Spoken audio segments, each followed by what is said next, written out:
Hi and welcome. What we're going to do today is we're going to install a Bigsby B5 kit onto this Squire Affinity Series Telecaster. And we're going to show the differences in tone before and after the Bigsby installation. So starting, obviously we've got the instrument before we do anything to it, so this is straight from the factory.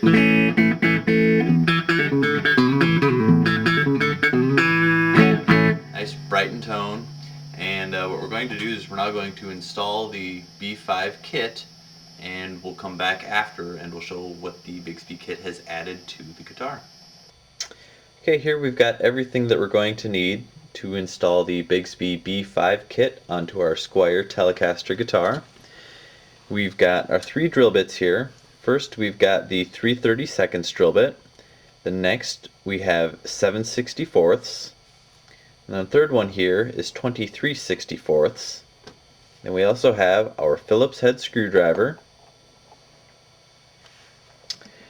We've got our replacement bridge plate, along with our bridge, our bushings for the bridge, and our mounting screws for the bridge plate. Over here we've got the string that is going to help us align the tailpiece to the instrument. We've got the tension spring for the vibrato arm along with the washer. We've got the mounting screws for the tailpiece. And finally, we have our B5 tailpiece. Okay, we've got the instrument stripped of the strings and the old bridge plate.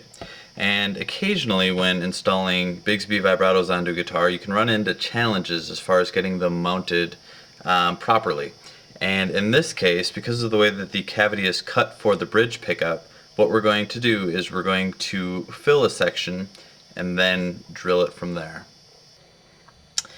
In order to overcome the challenge that the larger pickup cavity has thrown our way, what I've done is I've drilled 2 small holes into the body, about 1/4 of an inch deep. And then what I did is I cut out a little scrap piece of wood that we're going to use as fill, and I've put 2 small dowels into the bottom of the fill. And what we'll do is just put a little glue on the bottom and around the edge so that it attaches to the body. And typically, in this case, we wouldn't actually have to do the fill, but we're going to, just to make it just that much more sturdy. But in this case, having the 1 screw missing wouldn't have made a difference because we had an extra, we had the 3 remaining fill for the new bridge plate.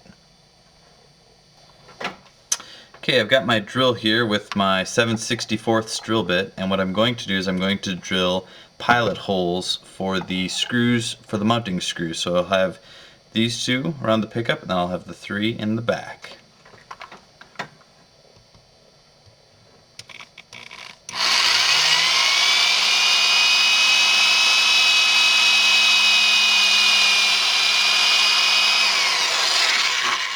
Alright, I'm drilling these holes about 3/4 of an inch deep.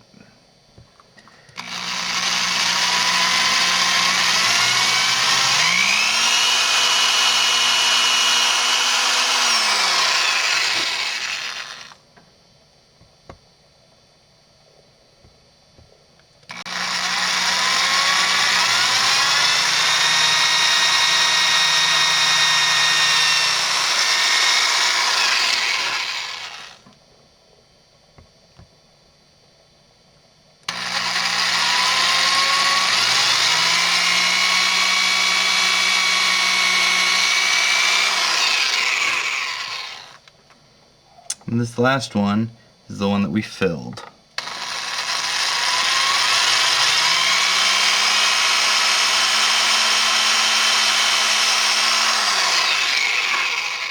And there we have it. Okay, the last 2 holes to drill are for the studs for the bridge, and it's going to be using the 23/64 drill bit. And you just want to make sure that you've got it centered. We've got the first one drilled here, and now we're going to go ahead and do the second. You just want to give one final check, make sure everything lines up. Real slow. Once you've got the holes drilled for the studs for the bridge, simply take the inserts, drop them right in. Okay, we've gone back and we've put the bridge plate down. We've got our holes drilled for the studs for the bridge, and we tightened all of these screws, all 5. Now, speaking of the new bridge, drops right in. Using the string provided in the B5 kit, we have tied it to the low E string, and we've run it up the neck, over the bridge, underneath the first roller, then over the second, and then we wrapped it around, attached it to the string peg, run it up to the high E peg, and then we run it back around. So in effect we're just reversing everything we did. So it'll go under the first roller, over the bridge, back up the neck, and tied it to the high E tuning post. And once we've got the tailpiece aligned using the string, what you're looking for is just an even spacing on each side of the string on the neck. And once we've got that, which we do, just going to hold it in place. I'm going to use my 3/32 drill bit and just mark where we want to drill.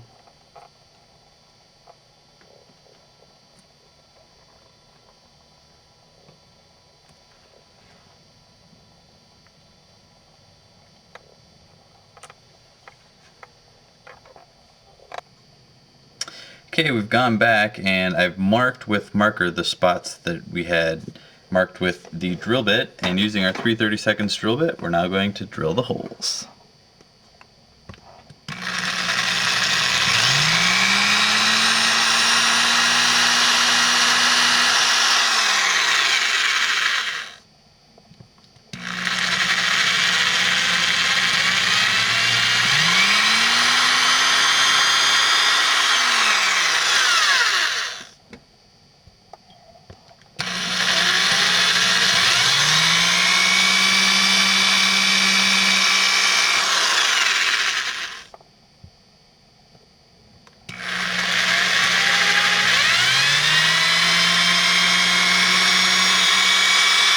I'm drilling each of these holes about 3/4 of an inch deep. The next step is to put in the washer and the tension spring for the vibrato arm. What you want to do is seat it in there, give it a good push, make sure that it's seated properly. And the last step is to restring it. And with any ball end string, what you want to do is you want to put a kink in the string, basically where the windings start. And what that's going to allow you to do is, once you put it under the first roller, put it back around. That's how you're going to attach it to the string peg. And once you do that, just pull it tight and then string it as normal. Alright, you can see that we've got our Bigsby B5 kit added onto this Squire Affinity Series Telecaster. And as you'll be able to tell in a moment, not only have we added vibrato to the guitar, we've also added a lot of mass and tone to the instrument.